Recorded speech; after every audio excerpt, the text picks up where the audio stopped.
Take a look behind the curtain with a real whistleblower and American patriot. Prepare to embrace the uncomfortable truth because this program has no time for comforting lies. Here is civil liberties enthusiast, Second Amendment defender, and recovering FBI agent Kyle Seraphin.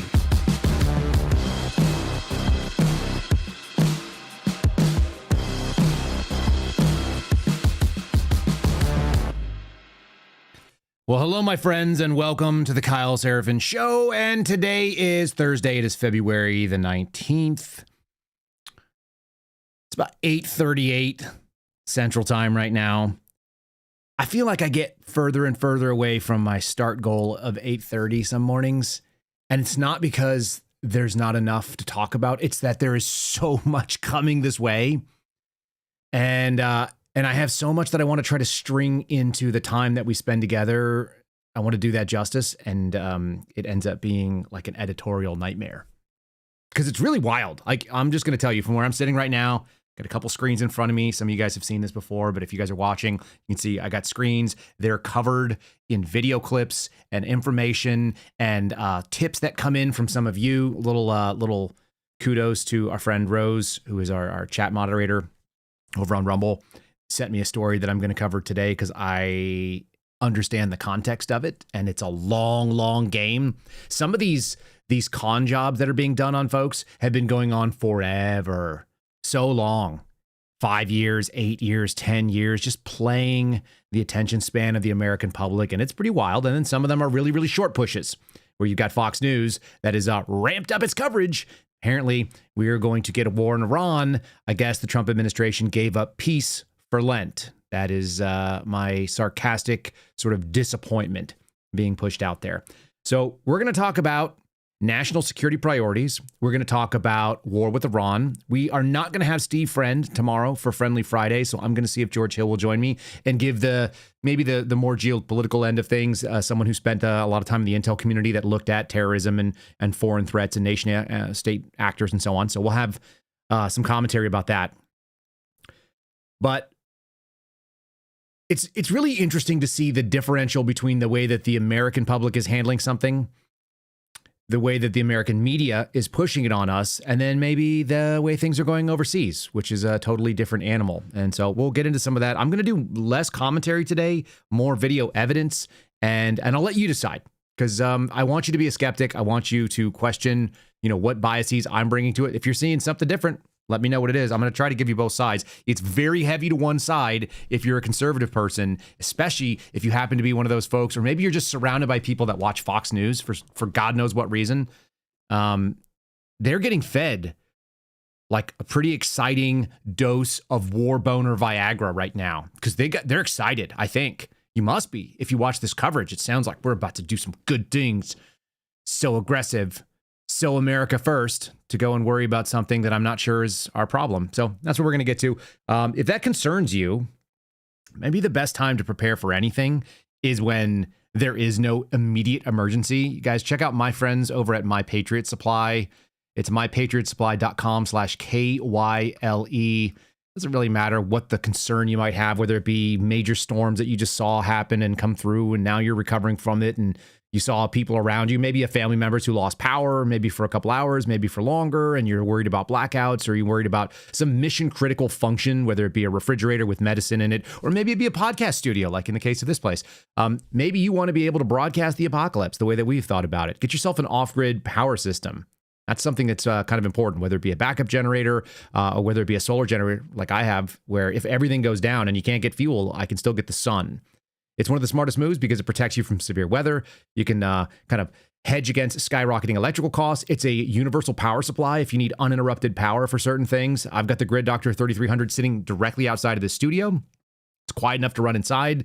It doesn't put off any kind of fumes because it's running on nothing but electricity. I don't use the solar capability right now, but it's something that I can always use if I choose to fire it up. Right now, I'm using it as a universal power supply. So I have it plugged in to my wall power. I'm getting power fed into it, and then it's feeding clean power to the entirety of the studio. So if that sounds like something that would benefit you, you want a huge battery system that can be recharged by the sun with long cables and all the capabilities that go with it. It's stackable. You can build additional battery boxes to it. Check out the Grid Doctor 3300. Check out the Preparedness bundle that they put together with, I think it's like $800 in free gifts and so on. There's 4 weeks of survival food and water filtration, a cook stove, and a bunch of other stuff. The website is actually this little time. I don't know why I haven't fixed this yet. I gotta swap it out. Preparelikekyle.com. They change this on me like almost never. Preparelikekyle.com. That's the old website that they were using for a little bit. Preparelikekyle.com. I'll fix it in the show description today so you guys can check it out. I'm sure that the other one will probably take you to the same place too, but just in case, they are the Mount Rushmore of preparedness. If you guys want to get a big pile of things to solve problems, because I don't know, maybe we'll go to war with Iran, and then who knows, maybe we'll have some kinetic strikes back here. Or maybe you just were worried about the stupidity of Mother Nature coming at you because we have politicians running things. Scan the QR code on the screen. Let's get into today's program. I'm going to cover a whole bunch of ground, and we'll see where we go.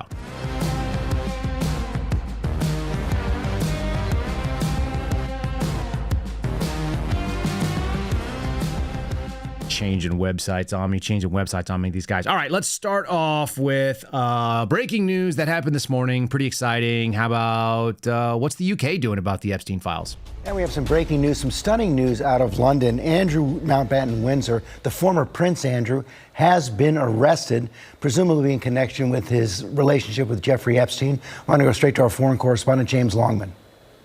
Hi, George. Yes, extraordinary news out of the UK this morning. The former Prince Andrew Mountbatten Windsor, has this morning been arrested on the Sandringham estate where he was living after having been removed, of course, from the home he was living in Windsor. The Thames Valley Police, the police here in the UK, put out a statement. They haven't named him specifically, but they are saying a man in his 60s has been arrested. As part of the investigation, they say we have today arrested a man in his 60s from Norfolk on suspicion of misconduct in public office and are carrying out searches at addresses in Berkshire and Norfolk. They say the man remains in police custody at this time. They are not, like I say, naming Andrew, but we know that it is him. This pertains to emails, we believe, that were published recently in the most recent Epstein files published by the Department of Justice, which seem to suggest, they allege that Andrew was forwarding emails to Jeffrey Epstein whilst he was trade envoy here in the UK. Now, as a public official, that is misconduct. That is what the police are alleging. That's the charges that they presumably are bringing to him if they do indeed charge him. He is under arrest and remains in custody for that. We will wait and see what further details they are yet to give us. But, you know, as trade envoy, he spent more than 10 years traveling around the world on behalf of the British government to kind of foment relationships with other countries to better Britain's kind of economic outlook, if you like. That was seen as a member of the royal family could do this. You know, his status would provide Britain with that kind of heft on the world stage. But the emails from the Department of Justice suggest that when he was in these conversations in places like Singapore, Hong Kong, I've got a list here in front of me, other countries that he went to, he would then have these kind of confidential documents in these emails, and then it looks like he was forwarding them on to Jeffrey Epstein, another one here from Vietnam, another from China. So if you look at the date on some of these emails as well, that is what is interesting. One of them here in front of me from 2010. Of course, that's well after Jeffrey Epstein had already faced charges for soliciting sex from a minor. So that goes to the heart of this entire issue around Andrew and Epstein. The relationship that he had with that convicted sex offender went far beyond the time which he said that he had broken all contact with him. People at home might remember the disastrous interview he gave in 2019 to the BBC, where he said that he had traveled to the United States, to New York, to sever his ties with Jeffrey Epstein, that he was there to basically explain to him that he no longer wanted to be in communication with him. These emails from the Department of Justice suggest that that was not true, that he basically... Okay. Well, that's enough about that. Thanks, ABC guy. Thanks, people who speak with British accents. So he's been arrested for sharing documents, right?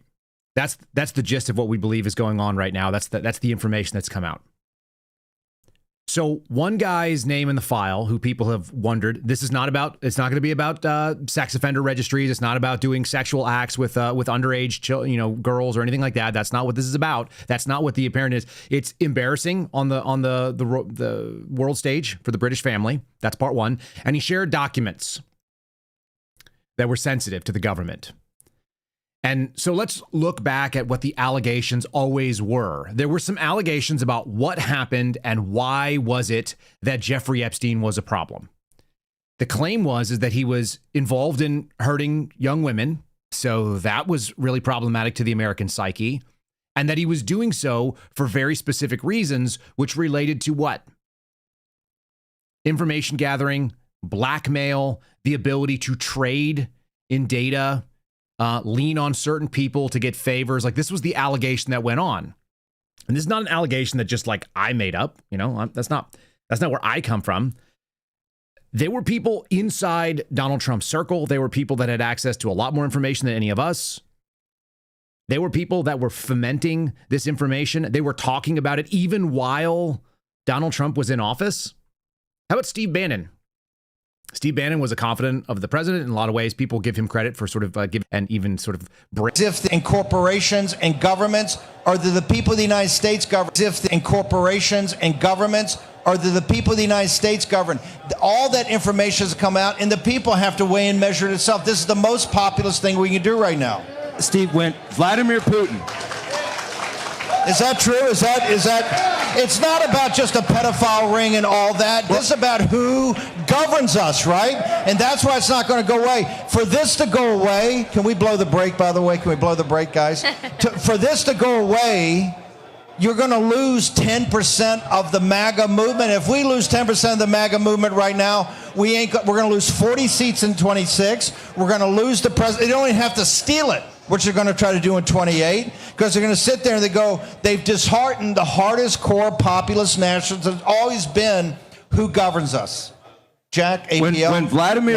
When Vladimir Putin came out and he was in that interview and Tucker went over, there was a line in there that's always stuck with me, and he said, "You can't negotiate with the presidents." He said, I've been here for a lot of presidents. You can't negotiate with the presidents. I used to try to, but then I realized something, that the presidents weren't the ones in power. He said, the United States is controlled by the men in dark suits. Oh, yeah.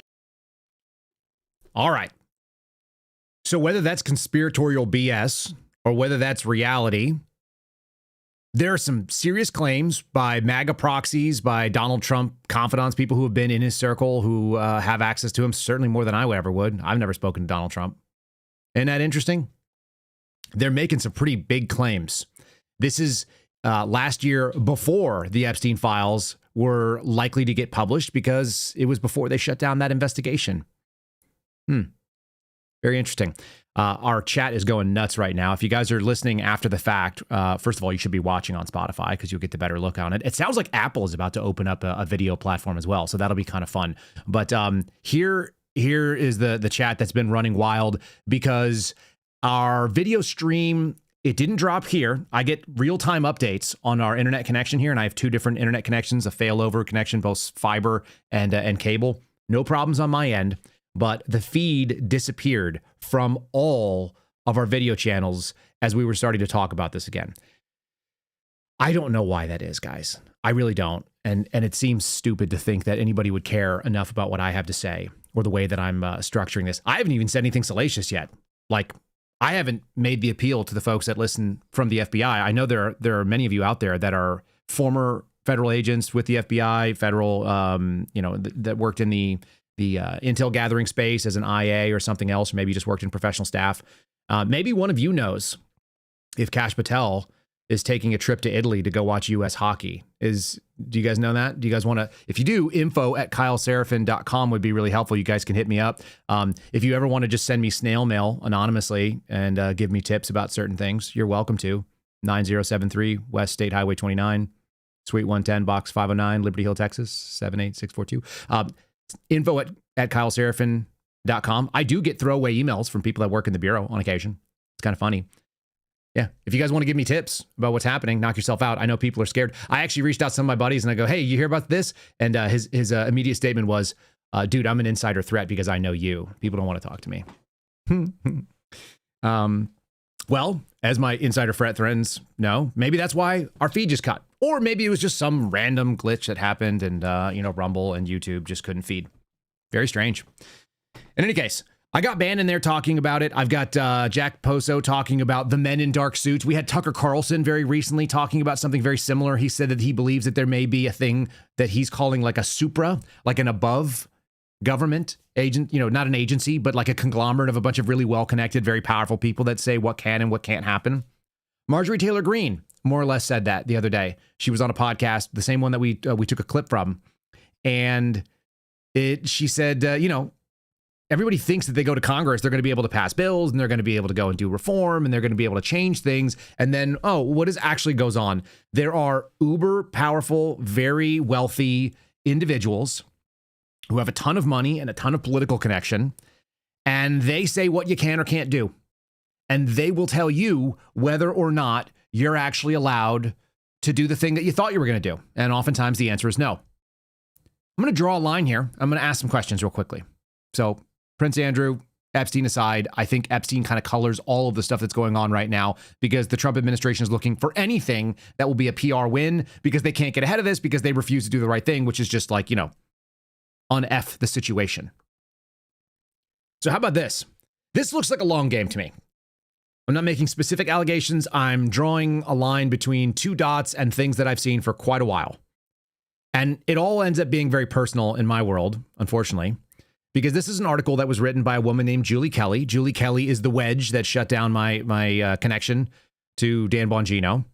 That was the final straw that broke the camel's back, because after I started looking into who the heck Julie Kelly was, since she was the thorn, and she was the one that instigated this like nonsensical conflict between me and Garrett O'Boyle, FBI whistleblower, and Steve Friend, an FBI whistleblower, and others who were just trying to point out like obvious and honest things about the way that our federal government works. Like there are times when federal law enforcement is the worst. There's also times when they're just doing the procedure, and if you want to fix the procedure, it's not unexpected. This op-ed, and yes, it's an opinion piece. It's an opinion piece written by a guy named Henry I. Miller, MD, PhD, 10-pound brain that people like to allege, and Julie Kelly, a mid-witted multimillionaire bored housewife turned food blogger. This was her food blog, by the way. Her food blog was propaganda for the for the GMO and the big agricultural companies. She was a pro-GMO advocate. That was what her food blog was. As far as I can tell, she never actually blogged about food or recipes or anything else. She was like some mid-witted chef woman who brought over like super wealthy women to make crappy cupcakes in her huge house, because she has like a 10,000 square foot house. That's one of them. But this story has been something that's always been on my radar because there was this time period when this woman got out and started shilling for this out of nowhere. And she simultaneously was doing like MAGA grifting and fluffing up Donald Trump, who, by the way, by the time April 2017, Donald Trump was in office, she wrote her first pro-Donald Trump piece out of nowhere with no particular background in the end of 2016. So Julie Kelly wrote this piece called "No California, Roundup Won't Give You Cancer." And it's an entire piece about defending glyphosate, which is a weed killer, most commonly sold under the brand name Roundup, and saying that it's fine on your food and it's no big deal. And you shouldn't be upset about it. And so it's totally safe. Now, the conflict of interest in this problem is that Henry I. Miller was being paid by a group called the Genetic Literacy Project, which was in fact founded by money that came from Bayer, and Bayer is the owner of the patent and the brand Monsanto. So the company that owns Monsanto, which produces Roundup, founded this thing called the Genetic Literacy Project to spread information that is true, also known as propaganda. And then they basically ghost wrote a bunch of these articles that were published under Julie Kelly's name, and they were so junk that they were published in all kinds of places. Like this one is in Los Angeles Times. There were some that were done in the New York Times, Wall Street Journal. There were some done in Forbes and New York Times, and all the others have basically retracted all of their pieces. So the only place you can find all of these stories are either in Internet Archives, a couple of them that are left up there. But they essentially were able to most power again for people who want to see it on X. So interestingly enough, A woman whose husband and whose breadwinner in her household advocates on behalf of big agriculture was writing a bunch of agricultural propaganda for not for pharmaceuticals, but for chemical companies. And then we had this happen. We had a big change over, I thought. We had RFK Jr. confirmed in as the HHS secretary. He was going to do an agenda called Make America Healthy Again, right? The MAGA agenda. And this is something that he published last year while he was at HHS. Quote, this is RFK Jr. speaking here. Quote, did you know that the commercially made bread and cereal that you have for breakfast every day are full of glyphosate and other pesticides and herbicides, and they are likely the cause of your autoimmune disorders and diseases, from irritable gut to eczema to asthma and thyroid problems? The root of the issue goes deep into agrochemical and seed companies, Bayer, Monsanto, Corteva, Syngenta. Like, these are all evil number names that I don't even know. It's like you can just hear them and you're like, I probably wouldn't want to side with whatever they're into. That dominate the seed and pesticide herbicide markets and significantly influence farming practices. Their contractual agreements with farmers mandate the exclusive use of their GMO seeds, which are engineered to withstand heavy use of chemicals and unnecessarily excessive use of their herbicides and pesticides. Farmers facing economic pressures are forced to adopt these pressures. The HHS will collaborate with other departments, including the USDA and the EPA, and they will implement policies that limit pesticide use and support organic farming. FDA will impose the strictest limits on pesticides and herbicides in food. Now, Julie Kelly, who we know was a big buddy of Dan Bongino,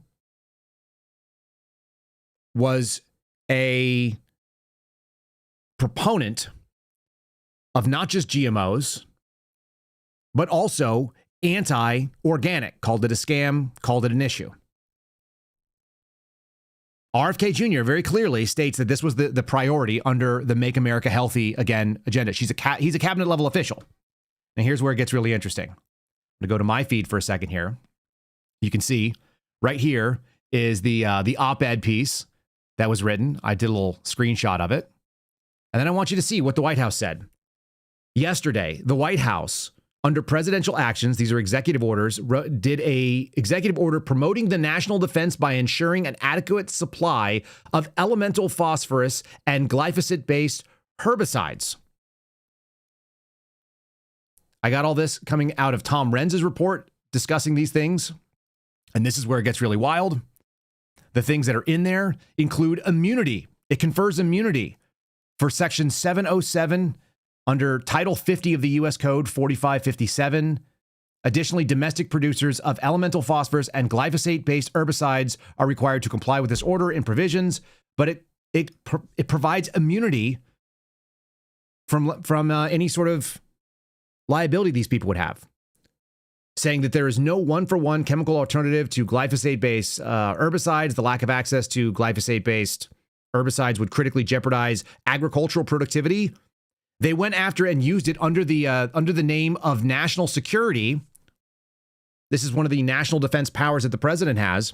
And so nobody shall incur any sort of damages, penalties. They will not have any sort of court cases against them. They are given immunity simply because of an executive order under the powers that the president previously had that were given under Title 50. That's a long game from 2017 to 2026 to make sure that your husband's, lobbying clients are squared away. I don't know if that's what happened, but I can see that this woman was advocating on this stuff. She got herself into the MAGA movement. She pushed out this kind of information for a long time, and it was clearly propaganda. And now, at the end of the end of the first year, going into the second year of the Trump administration, you got a payoff there. That's pretty nice. She also was pushing false stories that had everything to do with whether or not Donald Trump was going to be assassinated by the FBI. And then they claimed that they re-grabbed it. Isn't that fun? So I'm just looking and seeing some of this wild stuff that's going on. Anything to distract from Epstein, or maybe we're already getting hammered for Epstein so we can do anything else we want right now. Maybe that's what's happening there. But it is nauseating to see it. And there's a lot of people that don't realize it. I saw this guy. His name is Alex Zek. And I'm going to put his page up real quick here. This is something that struck with me because I've got a couple other videos that I want to show you guys that when I point out failures of this administration, it's not because I didn't want them to succeed. It's because I wanted them to do the thing that they did, like what they said they were going to do. I have Agenda 47 sitting on my desk every single day, and I refer to it. And I go, "What's going on? Are we good?" This guy, Mr. Zek, says, back in 2021 and 2022, I was repeatedly attacked and ostracized by MAGA and conservatives from Con Inc. pundits because I consistently called out the way that the reality of MAGA being a psyop, Donald Trump being a false hero from the get-go. Now, I don't know if Donald Trump was a false hero. I don't know if he actually didn't realize he could do this, like MTG style. He thought he was going to get in there and be able to solve problems. But there's a real issue when somebody makes promises and then they don't deliver on them. And the issue is not for us noticing. Some of you guys are not big fans of Nick Fuentes. I actually don't really care. Nick Fuentes is a talented broadcaster. He has some really, really dumb ideas about things. Mostly they are because he doesn't have the life experience. He's not married. He doesn't have children. So whether he is, secretly attracted to men or he's celibate for whatever reason, like all fine, but you lose perspective. You actually learn a little bit more when you have kids, when you have some skin in the game, a little bit more age. You've worked some different jobs. You need to get more time and experience. This is why, generally speaking, like people under the age of 30, like I just don't care what you think. It's not that you didn't have interesting experiences. It's just that it's not enough. People in their 30s, I'm very cautious about. When you start getting into your 40s, yeah, you've got some things going on. This is a young man who is exactly right. So forget what you think about the messenger. I want you to consider the message only. You tell me that this man is not correct. And this is not why there's going to be a midterm failure, and probably the same reason why we're going to see ourselves go to war. Because we got to get people riled up about something. And traditionally and historically, the FBI does it by getting people excited about the terrorists they just took down, which is always BS. And at the federal level, at the highest level, the chief executive picks a war and goes after someone they think they can beat. Here's Fuentes saying things that are true, whether you like him or not. It's really simple. All we're asking the GOP to do is what it promised its voters it would do. It's not my fault you didn't hold up your end of the bargain. It's not. But that's the thing. They think I am doing this to them. They think I am doing this to America. I'm not doing that. You did it to yourself. You promised to release the Epstein files, then you covered them up. I didn't do that. I didn't create that problem for you. You promised mass deportations, then you refused to do job site raids because big business didn't want it. You did that, not me. You promised to cut $2 trillion in waste, fraud, and abuse. Then you packed it up after 3 months. I didn't do that. So a couple things he just said. The job site raid things, right? That's a problem because you made promises. The promises were that you were going to get something done and you didn't get it done. And I had a couple of people that were really mad because I shared this yesterday and they're like, there were in fact job site raids. Yeah, they were until there weren't. There were a couple of stories about them and then it immediately went to who? The big businesses and the kind of big money that it was going to cost, probably Donald Trump donors, if we have to guess, people that were in the development business, people that are in construction, industries that he's pretty well familiar with. And they're like, hey, man, we're not going to be able to continue doing what we need. Same story with agriculture. It's like, go raid all the fields. And they're like, nah, but who's going to pick the crops? And then they're like, oh, okay, yeah, we got to make sure that the agribusinesses are going to be taken care of. So we can't go and pick all their workers up. Does it mean that we didn't get some of them? I'm sure we did. Did we get enough of them to be able to go to a 20 or 30 million person deportation? We did not. Promise number one to the American people, seal the border, stop the migrant invasion. Great, check. Step one, stop the bleed. Step two, carry out the largest deportation operation in American history. I am reading from Agenda 47. Fuentes is citing it. Then they did a thing about making America affordable, end inflation. The funny thing is they say end inflation. To make America affordable again, you got to deflate. You got to bring prices down, which would mean that you have to strengthen the dollar. They didn't do that either. Dominant world energy provider is number 4. Stop outsourcing manufacturing is number 5. Tax cut for workers is number 6. Then we had this really critical, scary one for me, number 7, defend the Constitution, the Bill of Rights, the fundamental freedoms, freedom of speech, freedom of religion, the right to keep and bear arms. I think they've done a mediocre at best job. And number 8 is prevent World War III. Number 8, it's in the top 10, was how do we do this? How do we fix the situation that we're like cruising towards World War III? And there's other stuff in there, like getting rid of government waste and fraud and abuse and Doge. And he's talking about those as well. Remember, they packed up Doge after what, like 3 months? So I didn't do this. Nick Fuentes didn't do this. People that are recognizing like, hey, how about number 9, end the weaponization of government against the American people? I've got some evidence that has never been done. You put in guys like Patel and Dan Bongino, who decided to have a lemon party yesterday You guys remember Lemon Party? There was like that horrible website of like two old men that were together with each other in a inappropriate way to talk about. So they had a lemon party yesterday of two former Fed dudes. That was really gross, but they didn't end the weaponization. And I'll show you the evidence of it because the ongoing lawsuits, Judicial Watch has one and I have one. How about that? All right, let me finish this Nick Fuentes clip because all of this stuff is 100% correct, what he's saying. Whether you like him or not, it's totally irrelevant. Okay? And it goes on and on and on. You said we were going to get tariffs. Then you fucked it up and walked them all back after 2 weeks. You promised no new wars. Now there's 2 aircraft carriers in the Middle East getting ready to bomb Iran. But it's my fault. You made promises. You broke them. You say you're something else.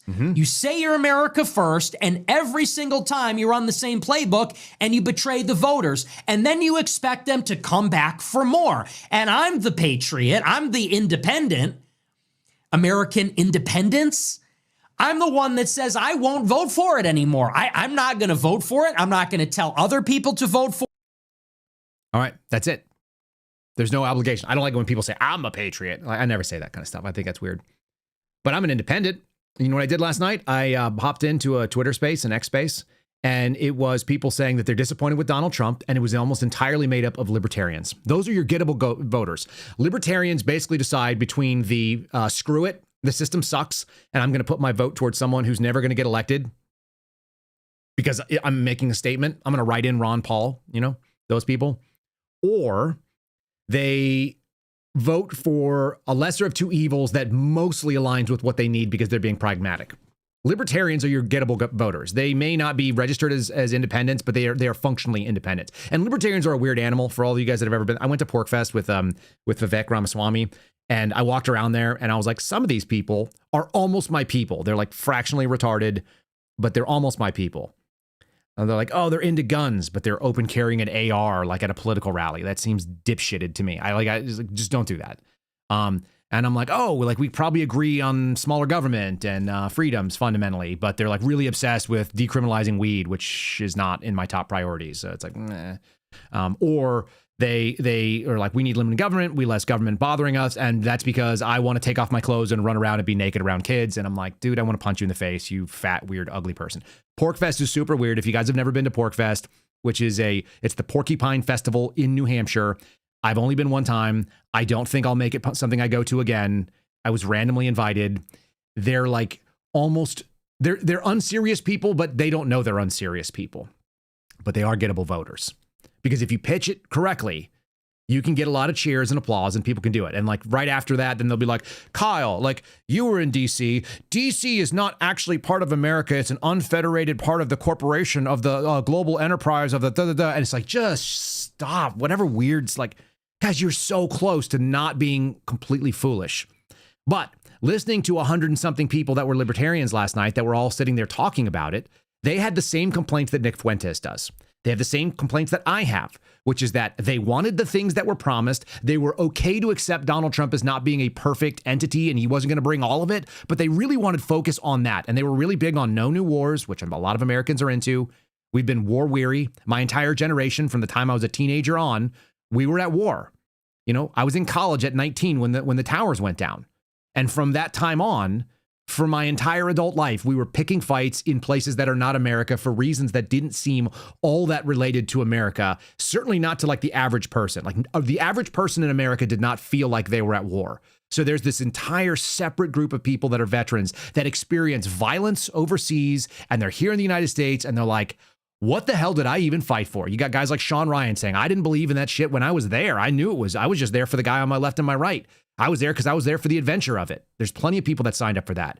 I got friends who are Green Berets that are like, I'm into war because I'm into war, not because the cause of war is so just or righteous or that America does it correct. That's why you're going to lose people that are gettable voters. And it has nothing to do with me. And if you keep failing on the 20 basic promises you made on Agenda 47, which I keep bringing up, people are going to keep noticing that this is a problem. And one of them, number 8, prevent World War III, restore peace in Europe and the Middle East. Build an Iron Dome missile system. We're not building an Iron Dome missile system all made in America. We're like sending aircraft carriers to go fight Iran for some reason. That's mind-blowing to me. All right, we're going to go into the Fox News fluff job, which is basically pushing war aggressively, and it's gross. And I can't help you guys if you're watching on YouTube or Rumble and we're losing feed. It's not on my end. As far as I can tell, I don't know where the hell it is, to be fair. I have absolutely no idea where it's dropping, but it's not happening here. And I can still see the chat run. So anyway, check us out on Spotify. That's the best place to do it. Go to Spotify. It's KyleSeraphinShow.com. Make sure you're liking wherever you're at. We'd appreciate that. Nothing I can do to fix the feed, but what I can do is keep pumping out this information. We'll just upload it clean and pure to the audio and the video platforms. If you want to catch them all at once, go to KyleSeraphinShow.com on Spotify. Make sure you follow us there. Subscribe to Rumble. Subscribe to YouTube. Give yourself a backup. Sometimes intermittently, the platforms either screw with us or have their own problems. I don't know what they are. We'll play a Spotify ad right now. Anyway, like it. Share it with a friend. Share it with a friend. Share it with a friend. How about that, huh? Okay.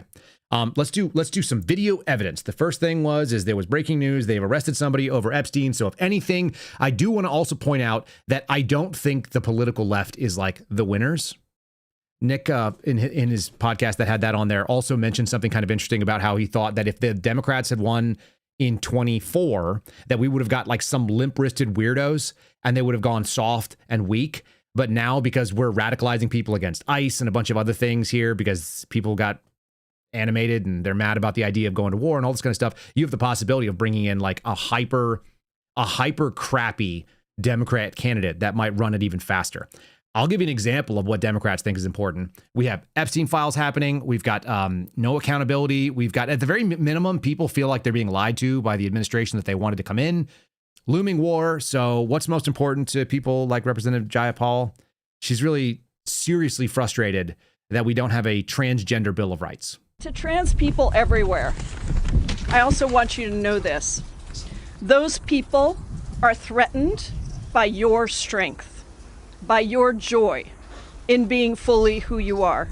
Those who fight against trans people are just jealous of the freedom that they have taken to be fully who they are. And so those people just want to destroy that rather than imagine what it would be like to be fully who they are.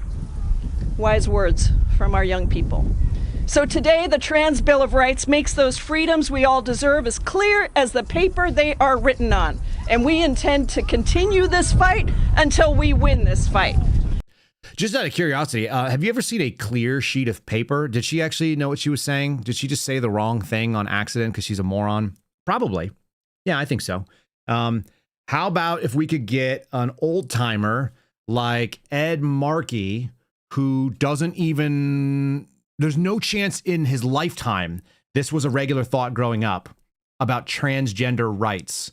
But maybe if you put a podium in front of him and you wave some whatever lobbyist money, I don't know where it's coming from. I don't know what makes a man who is like my father's age go, you know what's real? Men dressing up like ladies and then getting weird gender surgeries and pretending that they're a lady so they can go hang out with ladies. Like, that's what I want around my wife and my daughters and my granddaughters and my great-granddaughters, because I'm so old I shouldn't be in office anymore. Here's Ed Markey saying things like, I get crazy lefty women. I don't necessarily get this guy. We're going to fight every single day to put trans rights into the law of our country, because trans rights are human rights, and that's why my colleagues and I have laid out a simple yet powerful truth in the Trans Bill of Rights. Trans people have the right to live free from discrimination. Trans people have the right to live free from violence. And trans people have the right to live free from government intrusion into their bodies and into their lives. Trans rights or human rights are just words that are strung together that don't mean anything.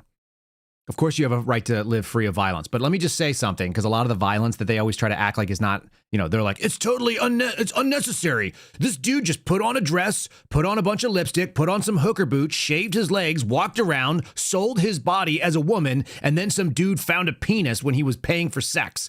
And that guy who was already willing to pay for sex then beat the living crap out of that man who was pretending to be a lady.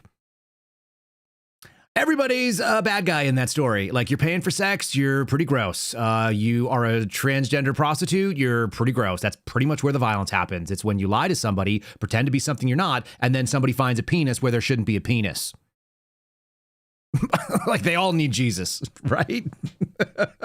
Maybe you could give up being a weird creep for Lent. Since we're going to give up peace for Lent, maybe give up something good. Like stop dressing like something you're not and acting like a complete freak and then acting like it's someone else's problem for noticing it. You don't get to not be discriminated against for being a weirdo. If you show up and you don't wear clothes around kids because you're at Porkfest and you're a libertarian, you believe in nudism, like you're gross, I'm going to make you stop.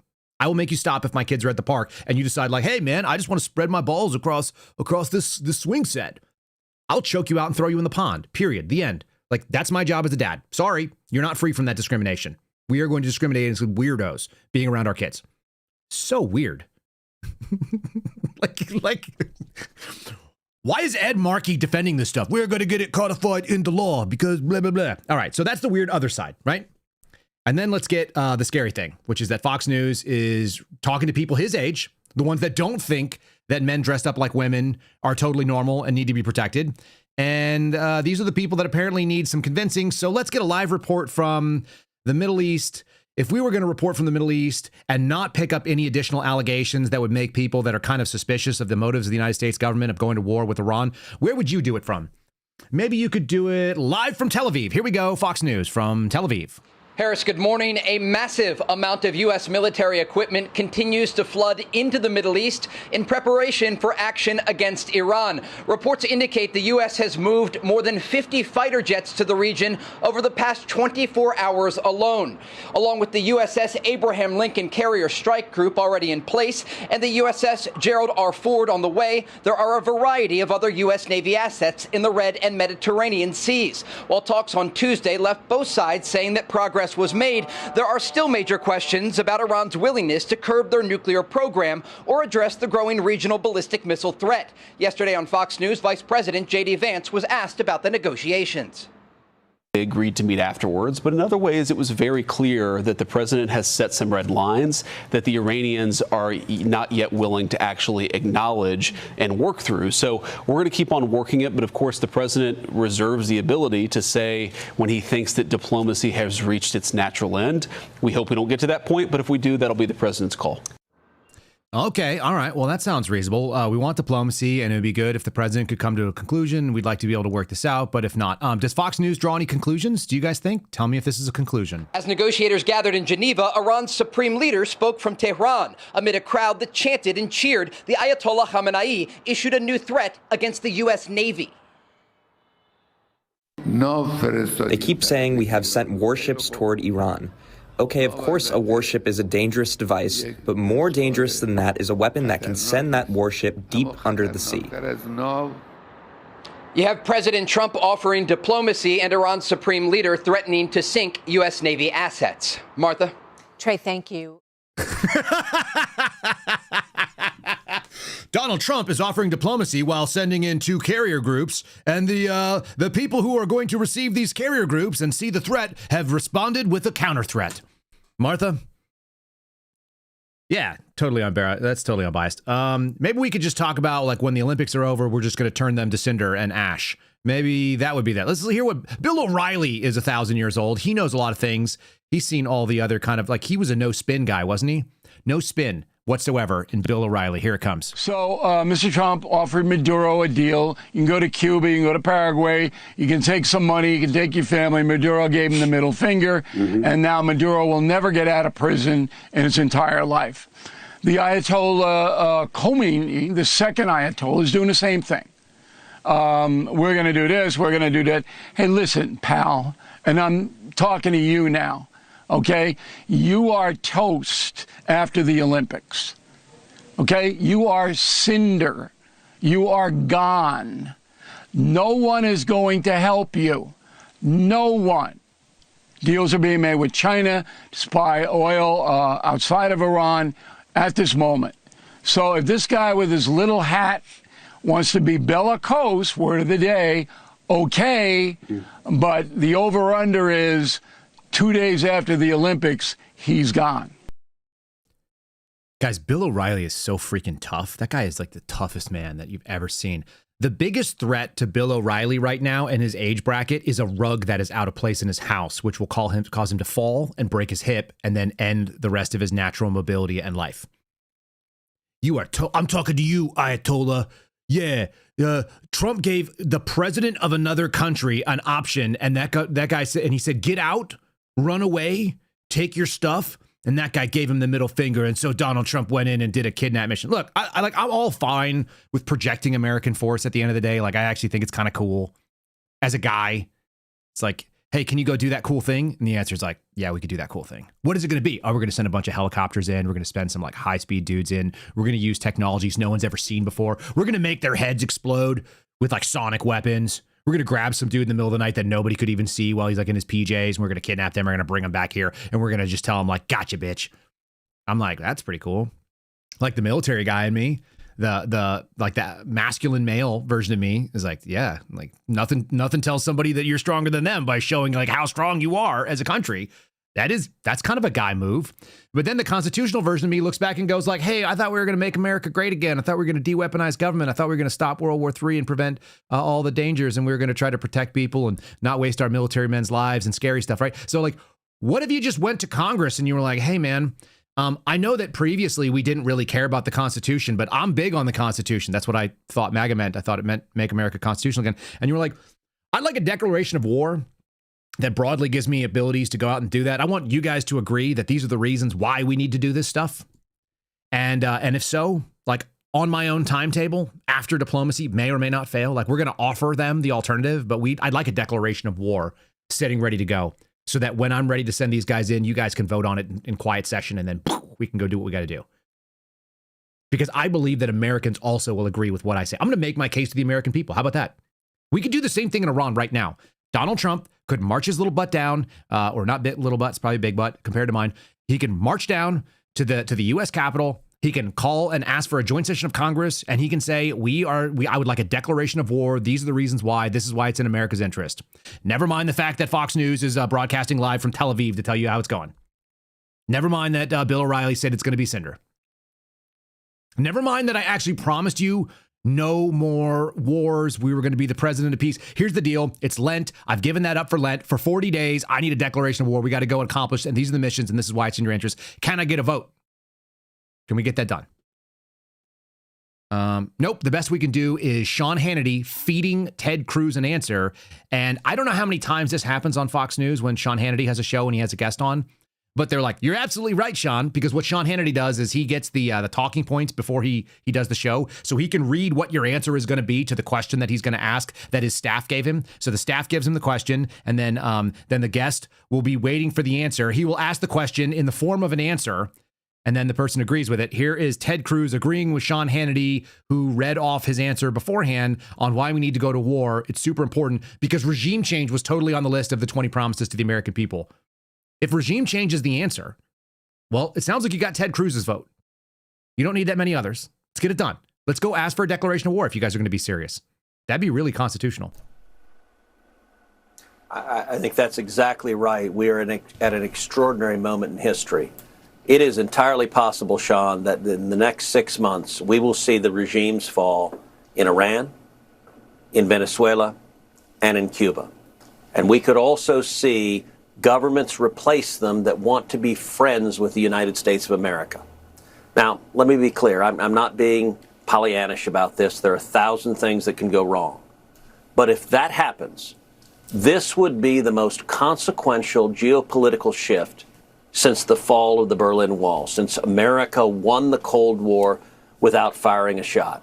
I spoke with President Trump the day before yesterday, and we talked in particular about Iran. And I said, this moment, the regime is teetering. The Ayatollah is in his last days. And I said, do not let this opportunity pass. We have Iran. So I pray and hope that 2026 will be the year that we make Iran great again. Yeah, can we make Iran great again? I got hats made. I'm Lindsey Graham. My war boner is basically throbbing out of control at this point. Like we're so close. We almost got it. Ted Cruz is on board. Is there any like differing opinions? Do I have to go to like a doughy, weak British guy who's going to do like a contrasting opinion? Is that where we have to go? Oh, it is. We have to go to Piers Morgan to get a contrasting opinion on this nonsense. But the idea that a country like Iran, which is no threat to the United States, or a country like Venezuela, which is no Iran threat is to the no United threat to the United States. should. No, it's not. Why is it a threat to the United States? Well, maybe because the Ayatollah has repeatedly threatened the United States publicly. He can repeatedly threaten the United States till he's blue in the face. Who cares? The question is, does he have the military capability to do harm to us? Well, he's had. And the answer Well, is they've no. had the military And in fact, if it wasn't for the... But what they have done, they funneled a huge amount of money into propping up terrorist organizations all around the Middle East, all of whom are wedded to the obliteration of Israel, which is America's main ally in the region, and has a lot of interest, mutual interests. Now, you may not like it, but that's the reality. And so, yes, they represent a threat to one of America's main allies and to Americans who live in Israel, for example, to American service people who work with Israelis. Of course they do. But you're making the argument that they're not a threat to the United States, they're a threat to Israel. And because we're joined at the hip with Israel, anything that's a threat to Israel is a threat to the United States. I don't buy that argument. I'm an American firster. I care about the U.S. national interest. And it is not in our national interest to have this conflictual relationship with Iran. And if it weren't for the fact that the Israelis have so much power in the United States and insist that we keep Iran as an adversary, we would otherwise have good relations with the Iranians. That sounded really sensible. Who is this man? Who is this man saying sensible things? By the way, the principle under the Agenda 47 that this would fall under, for me, in addition to preventing the World War III, which is Agenda Piece number 8, would be number 7. Defend the Constitution. If you want to go to war, I understand that they've outsourced a bunch of their powers, but how about you reiterate that the president gets a declaration of war under the Article 1 powers that come from Congress? That would be defending the Constitution in spirit. That would be doing the right thing. Right? Isn't that where it would go? Who's this man making the sensible argument here? He seems awfully sensible for what we're doing.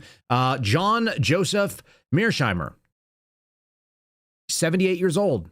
He did, in fact, write a book in 2007 called The Israel Lobby and U.S. Foreign Policy. He argues that Israel wields disproportionate influence over U.S. foreign policy in the Middle East. A lot of people tend to agree with that thing. It is something that the right is now pushing back against. They don't like it. So, okay. I wanted to give you a contrasting voice. By the way, he sounds much better than we're going to turn you into cinder after the Olympics, or we have an opportunity for regime change, or somebody gave somebody the middle finger. Oh, he's an academic. How about that? Has a PhD from Cornell. Doesn't necessarily mean something, except back when he got it, it probably did.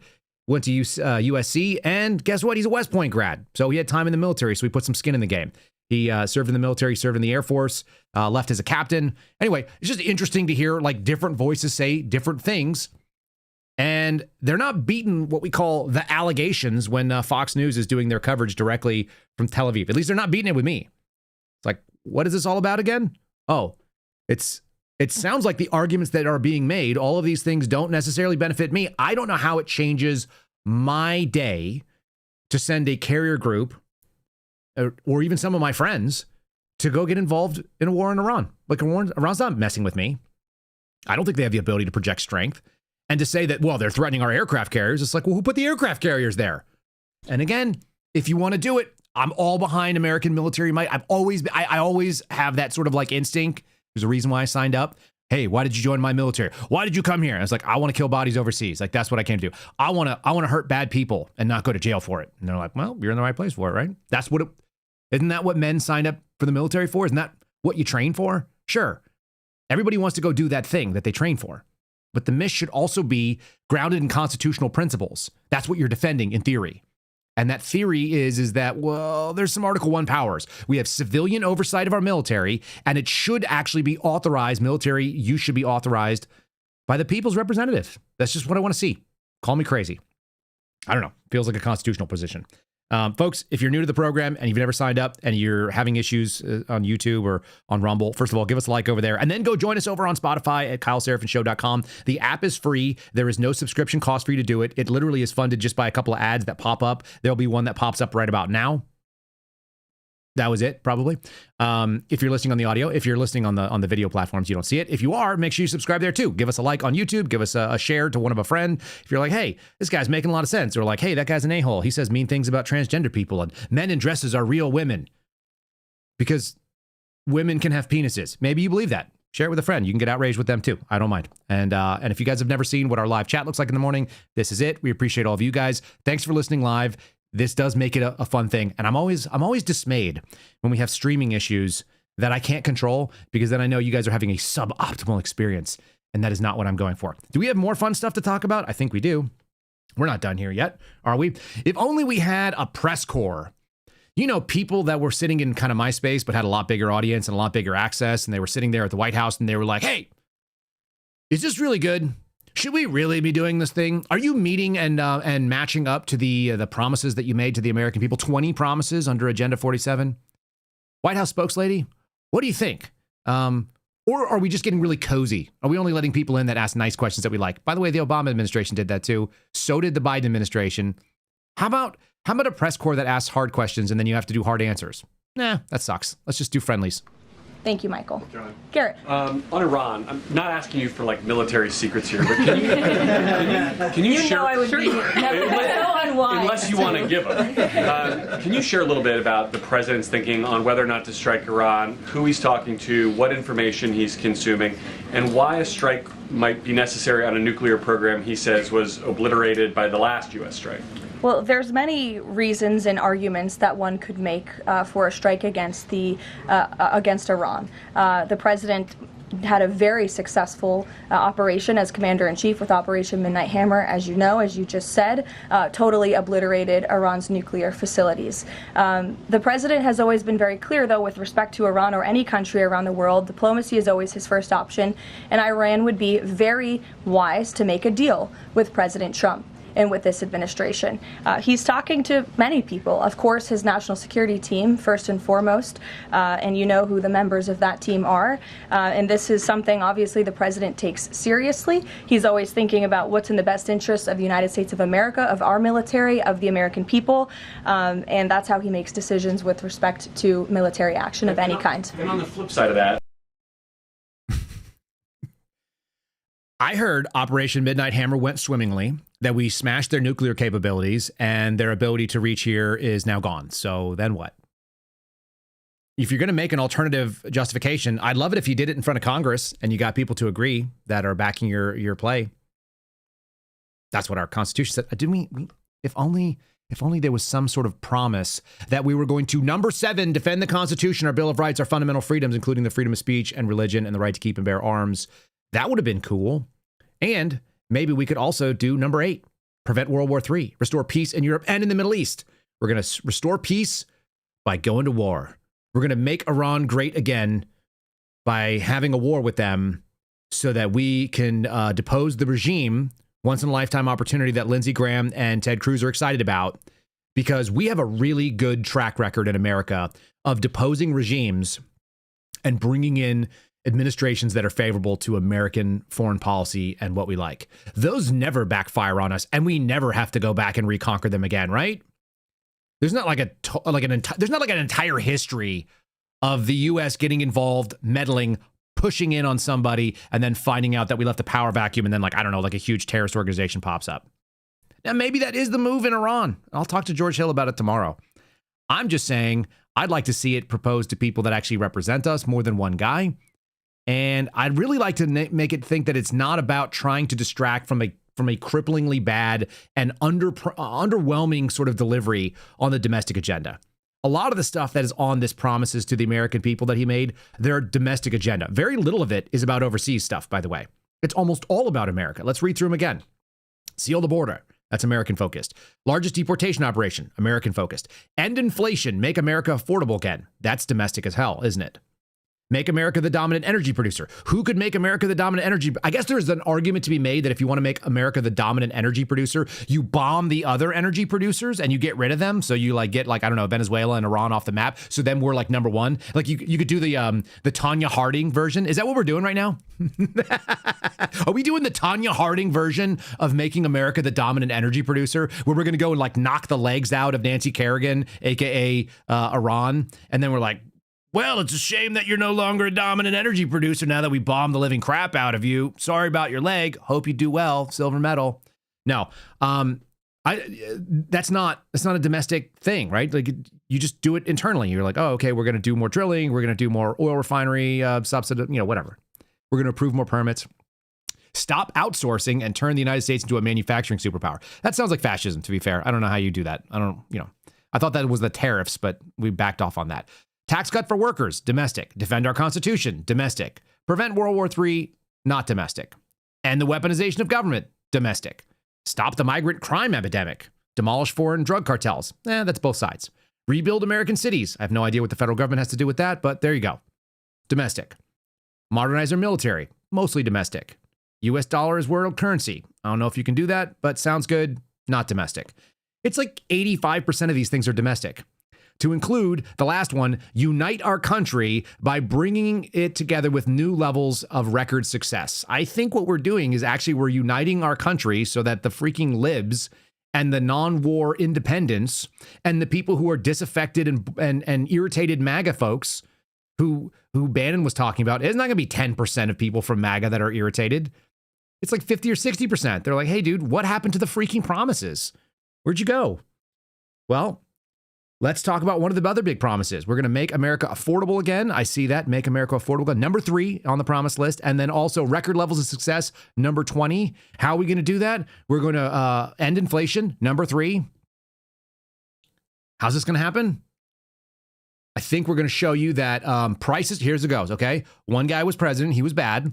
And then on average, prices went up by $15,000 a year for housing. That seems like a lot. And we've done an amazing job. We've brought them down by $4,000. So they are now only $11,000, $1,000 more a month than they were previously. Here's Karen Levitt making this sort of like, is this really what you want to brag about? This is what she's bragging about. A key part of the American dream is buying a home. And that is finally becoming more affordable under this president. This past week, it was announced the annual mortgage cost for a new home has fallen by $4,000 so far under President Trump, after rising by roughly $15,000 under Joe Biden. As a result, mortgage affordability has reached a 4-year best following recent bold action by the president to make home ownership more attainable for American families, not large Wall Street corporate institutional investors. Now, I don't know about you guys. Maybe you have different kind of neighbors than I do, but I don't know that many of them are like, you know what? I was thinking about buying a home and I was like, oh, I can't afford $1,300 more a month, but I can afford $1,000 a month more than what I would have paid a couple years ago. The other problem is that those housing prices are still super inflated. So, oops. The right way to be able to drive a lot of this stuff down, it also seemed like, was that sort of migrant thing. The number 1, seal the border. 2, carry out the largest deportations. How about you free up places that shouldn't even have people in them? That would be good. And then people are like, hey, I'm not getting the rental income from having like 15 illegal alien families living in them. I can't justify that. So I'm going to have to turn and sell it. And guess what? I'm going to have to sell it based on the market prices. That'd be good if we actually like flooded the supply, because there's 30 million people that don't belong in this country. That was one of the big pieces of it. I thought this all kind of worked together. That was like the agenda. They kind of meshed. Shame on us. Shame on me for thinking that. Anyway, at least they did the most important thing to me, which is the thing that makes me worried every night when I go to sleep, that they ended the weaponization of the American government against the American people, right? That at least happened. Tom Fenton seems to think otherwise. Now, Tom Fenton is a pretty right-wing kind of guy, and he was pretty useful in the previous administration, pointing out a lot of the bad things. One of the nicest things he said about me, we were in an X space, like right after I went public with my story, and he said, the stuff you're doing right now, calling out the government and pointing out their failures, is way more important than anything you could have ever done at the FBI. So that was a nice thing that Tom Fenton said about me at that time. I don't know what he thinks about me now, but I know that I agree with him on this, and I'm going to show you some evidence. Here's him talking about having to sue our current DOJ and FBI. The federal law enforcement agencies are still hiding the same crap that they were hiding under the Biden administration. It's almost like they didn't actually get these agencies back under control. And the dudes that were put in there, the Kash Patels, the Dan Bonginos, even the Andrew Baileys, for whatever it's worth, is still there. It's like they didn't actually grab a hold of those agencies and quote unquote de-weaponize them. Priority number 9 of Agenda 47. Here's Tom Fenton of Judicial Watch. We repeatedly have to sue the law enforcement agencies of the federal government because they're violating the law on transparency.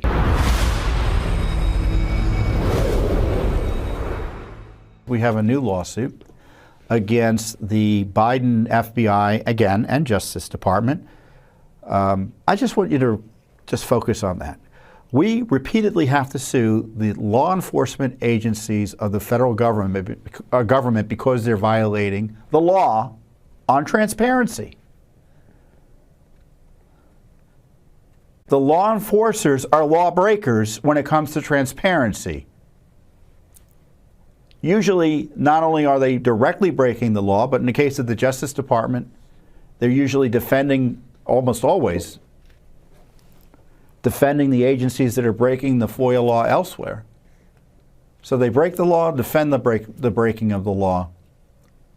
And in this case, they're hiding records about any payments made by the FBI to Twitter. Yes, did you know the FBI have been paying Twitter? I did know that, but I forgot. Yeah. Wait, didn't I just do a whole thing about the Twitter files yesterday? Didn't we go and we talked about it and we were like, hey, let's do a little refresher on the Twitter files, because that was pretty outrageous that the FBI, on behalf of the rest of the federal government, was paying money to Twitter for things, and you can't get records on that because the FBI still hides it. Why is the Kash Patel FBI this FBI, not that FBI? Why are they hiding information from the people that are looking for transparency? I heard this was the most transparent FBI in American history, the most transparent Justice Department that ever existed. That's what I heard from the people that run it. So I guess be careful how you choose your sources. Tom Fenton just said they violate the law when it comes to transparency. He's talking about FOIA, the Freedom of Information Act. I know a little something about that. We recently had a settlement because the FBI refused to give information, and they had to pay my attorney out a couple $1,000s for his time. Didn't cost me a penny, and they refunded my filing fee. It cost me $405 to file every time I want to file a federal lawsuit. That's the cost, just so you guys know. Plus some filing fees and paperwork. It ends up being about $430 to $450. So I've done that a few times. I don't have a ton of money. I'm not independently wealthy. I am not. What is the thing here? I'm not able to achieve record levels of success at this point, but working on it. We'll get there. But I do have $405 to go and try to sue for transparency from my own government when they decide not to give us things that we're entitled to get. So I sued over some information that I told Kash Patel was super damning and would have been really useful. It was the FBI's senior leadership, many of whom are still there, making fun of the last Congress's Republicans like Jim Jordan and others. And the Republicans didn't want to be embarrassed that the FBI was making fun of them. So it turns out Kash fought that tooth and nail, and we ended up getting paid out a couple $1,000s to my attorney for his time. And now we're in another one. And we've sued for records about what Kash Patel is emailing on his government work stuff. We want to know, what did he say to Alexis Wilkins on his government devices? What sort of conversations is he having with the Banal Law Group, which is not a government agency, and he shouldn't be doing business that way? What is he saying on Twitter using my name? What sort of information has been exchanged on the FBI side, referencing Kyle Seraphin? You know, because they're suing me, which is weird. So we have this lawsuit here. There's Seraphin Media, LLC. You guys saw the P.O. box earlier. That's who you address it to, versus Federal Bureau of Investigation defendants. This is a civil action. We have paid for a lawsuit. We're suing them again. This is like the third time that I've had to sue them. By the way, I have another ongoing lawsuit where we're suing them over COVID transparency, where we said, hey, assholes, excuse my language. Hey, guys, you fired the guy that we are suing you because of, and you fired him for the things that we've alleged that they did. The FBI violated 33 FBI employees' federally protected religious freedoms under Title VII. Violated aggressively. And in my case, which is the most egregious, by the way, go shocker, but I have all three. I've got all three of the main charges. They failed to accommodate. They engaged in religious discrimination, and I have wrongful termination because of it. And it's black and white, guys. It's so black and white. The FBI did not do a religious accommodation investigation as required under Title VII. They just flat out denied me because of my COVID vaccine status. And then they put that in writing because they're dumb. They're really dumb. Like the people that work there are just like atrocious human resources people. So I said, can you accommodate me? I'm not going to put a thing up my nose because I'm a Catholic, and I'm not going to just tell everyone I'm Catholic because you want me to do something up my nose that everybody can get COVID. This was in late 2021 and going into 2022 when everybody could get COVID and everyone knew it. And they go, no, we're just looking at your vaccine status. And even though you work remotely and that your office that you report to is 100 miles away from FBI space, and you have a laptop that allows you to work from like anywhere in the world, including your own home, and access our servers, and you literally never need to come into the FBI space until we change these rules up, you would be the only person that we're aware of in the entire FBI that could be actually accommodated. We're not going to accommodate you. We're actually going to put you on AWOL. We're going to remove you. And by the way, we denied it before we even looked into who you were. So they denied my religious accommodation. They didn't even put my name on it or where I work. That's a violation of Title VII, right? Then they decided to do the investigation, and then they sent it all to me in order. So I knew that they denied it first, did the investigation second. They've already violated Title VII, and they did so for reasons that were completely illogical and that they couldn't actually justify. And then I wrote back and said, you guys were probably shitty agents because you did your paperwork in the wrong order. Who does that? People that work at the FBI. Let me go back to this lawsuit real quick for you guys to see it. This is Seraphin Media versus FBI.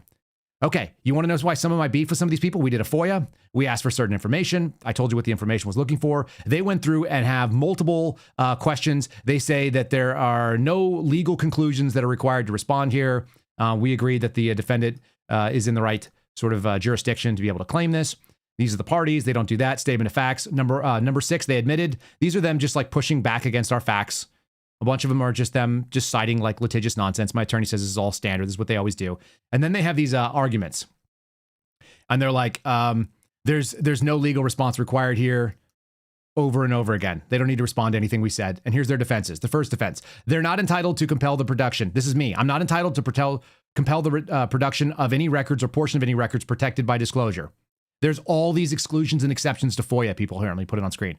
All kinds of exclusions to FOIA.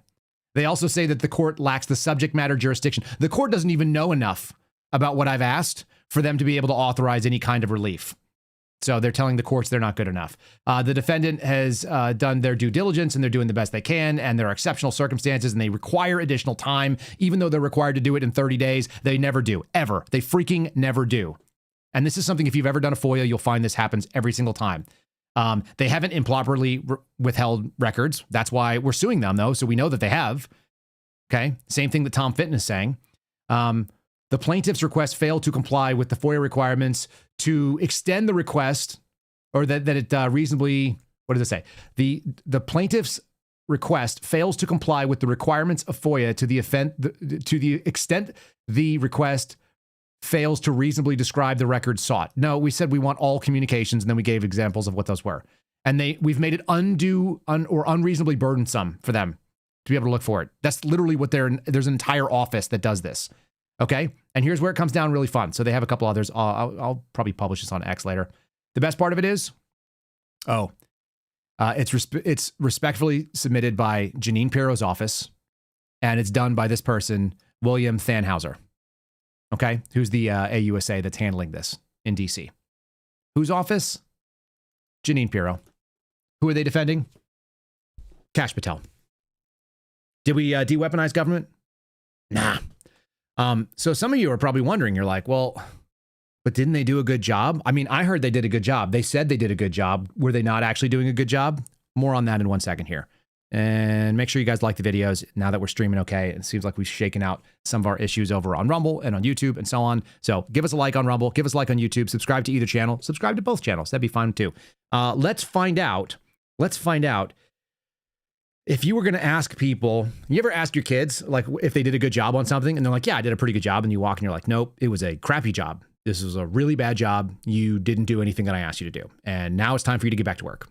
That's kind of how I feel about this. But Let's have two people interview each other about how great they did. Hence my description earlier. If you guys have never seen what Lemon Party is, count your lucky stars that you didn't know what it is. For those of you who got the reference, Lemon Party, like I said, is two gross old men doing unmentionable things to each other. This is like the middle-aged version of Lemon Party. I think you and I did a pretty good job. But, it really isn't hard when you focus them on the bad guys. Well, it's not hard, Dan, as you know, as an 1811 and a former police officer. It's not hard to do the job you signed up for if you're allowed to do the job you signed up for. And President Trump and this administration backs law enforcement and gave us the resources at this FBI and gave us the autonomy in you and I in running this building to remove the red tape, to remove the unnecessary approvals, and to get 1,000 extra agents. That's what we did, Dan. We put 1,000 agents into the field from Washington, D.C. We permanently removed them from the National Capital Region and sent them across to every single field office. And what did that do? It allowed people to hit the streets and investigate crimes, and it led to this. And I know you've seen this, but this is 1 year in the making of true historic reductions in crime. And you're talking about Did you notice the sniff that he got in right after he said the thing that was complete bullshit, which it was? So let's start with number one. These two men are both in their late 40s and early 50s. And they are fighting on who gets to slob the knob of Donald Trump first. So that's the Lemon Party for you. They're not even slobbing each other's knobs, although they do that a little bit too. They're actually fighting to get a piece of Donald Trump in their mouth. So yuck. Number two, he just said that we historically got 1,000 agents back into the field, and we did that because we're so awesome and we're so good. What they did was they discontinued a long-term, decade plus long, I think this was a Comey era policy of doing TDYs or temporary duty assignments to the Hoover building or to FBI headquarters now that they're at Reagan. And so what they did is they said, you're no longer going to renew any of the TDYs. The way that the FBI headquarters historically staffed up was they sent out these temporary duty options for people in the field, people like at my level where I was at GS-13. And they said, would you like to make a pay bump and skip 10 years worth of required promotion years so that you can bump your salary up by 10 years in 18 months? And people were like, that sounds awesome. What do I have to do? Oh, you have to just live on per diem, get paid rent money and per diem money, and come work at headquarters in this program. And you do that for 18 months. And then when you go back to the field, you'll be a GS-14 or you'll be maxed out as a GS-13. So there's 10 different grades within 13. So you basically pick up 10 years worth of dollar promotions, which is a ton. You could never get that in most people's careers. You get to either be a supervisor somewhere else now. Now you can apply for supervisor jobs, and you've served the FBI by doing this. Now, what they really would do is they would get these people that would come in there on that TDY. They would buy a place, and then they would just bounce back and forth between Washington, D.C.'s office and Baltimore or headquarters and so on. And then they would just stay in that little power circle. So then you got the worst people that wanted to go to headquarters staying there. Meanwhile, the people who actually wanted to do work would stay out in the field. So what Cash did is he discontinued that TDY. I'm sniffing because that's his tell when he lies. They just said, we're no longer going to renew these TDYs. And as they run out, we're not going to just one-up them, and we're not going to bring more people back. So the people that were supposed to be assigned, that were technically already still assigned to the field, we're going to just go back to their technically assigned offices. And then they took credit for it. Hooray! Everybody wins. That's what you just heard. And then he went out and touted how awesome they are because they brought down local crime by sending a bunch of useless people that wanted to be at headquarters. Do you know how many useless people are at headquarters? Most of them.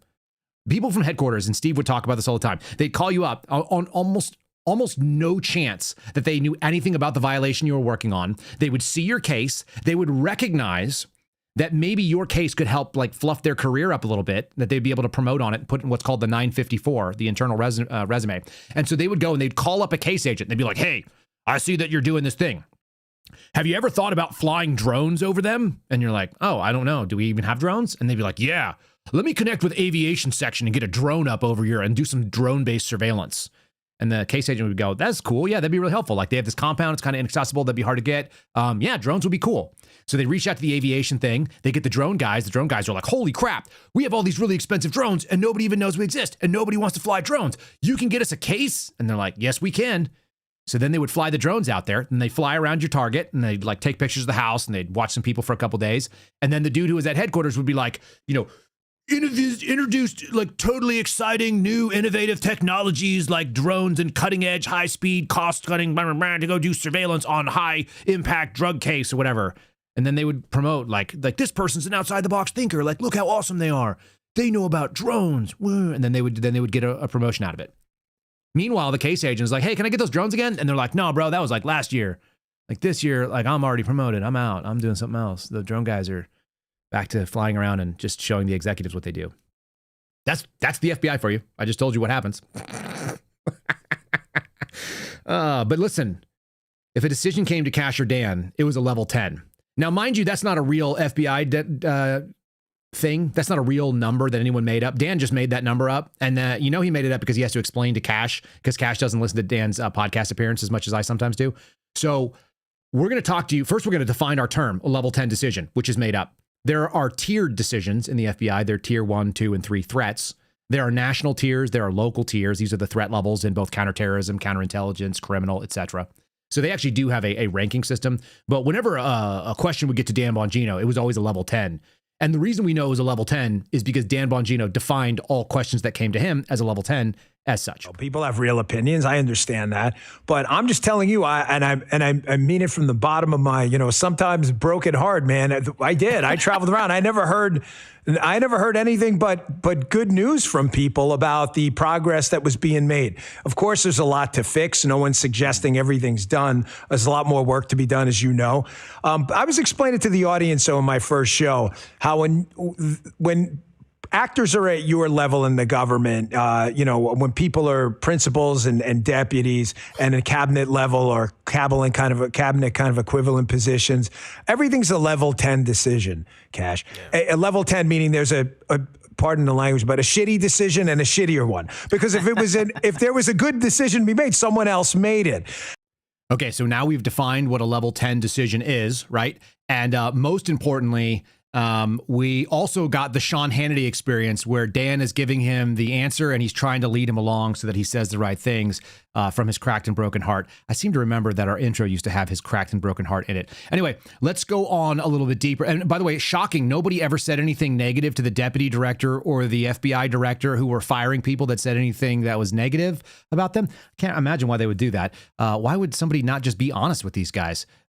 Even though it would probably result in them losing their jobs. All right. Anyways, let's see what these two fluffers are going to come up with. And then when those decisions, that's every day. I know you know this because I would knock on your door and you'd be like, "What now?" And I'd be like, "Here we go again." Like something else will come up. But I just want to put into perspective that people would knock on the door and then there would be like bad things happening that needed their level 10 decision. Like apparently Dan didn't know what the job was going to be. We've covered that quite a bit here. And I guess Kash was too busy like setting up his whiskey bar or this new podcast office that he has, by the way.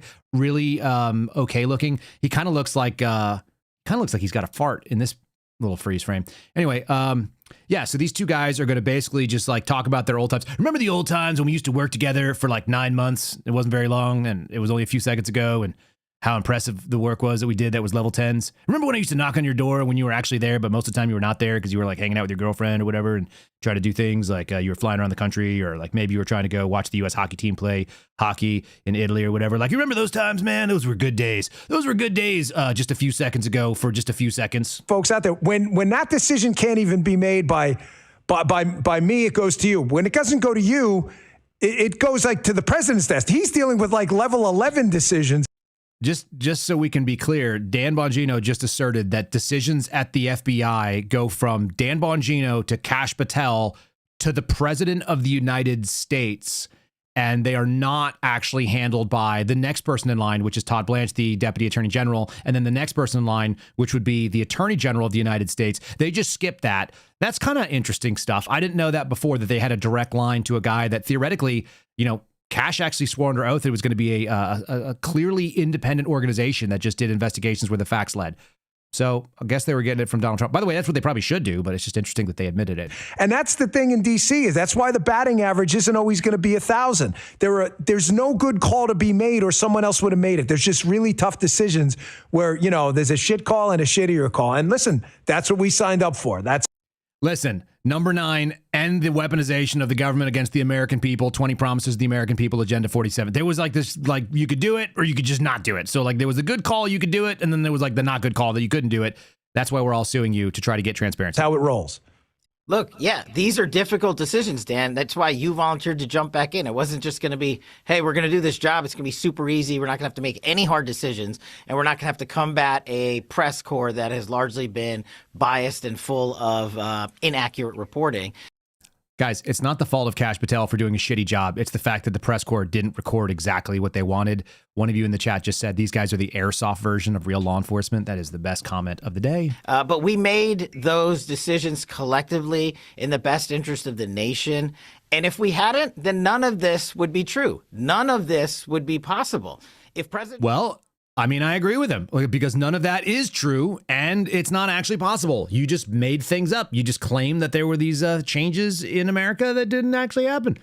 Your numbers are not real. By the way, crime has been trending down for the last 4 years. It's been trending down since 2021. It had a big spike in 2020 and then it's been slowly trending down. And some of it is because of not enough reporting. And some of it is because better tactics and techniques. And some of it is because people are just ignoring certain crimes. And none of it has to do with the FBI, it turns out, because the FBI doesn't investigate local crimes, which is what they're actually reporting on. They're like, homicides are down.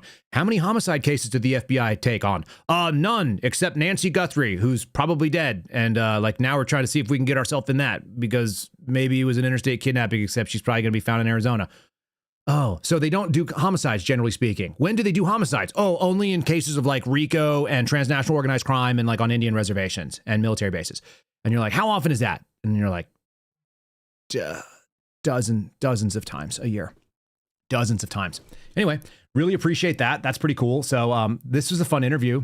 And I'm fairly confident that the FBI director, who apparently was an attorney, and apparently he was an assistant United States attorney, some really scathing stuff about his time as a U.S. attorney, by the way, or assistant United States attorney.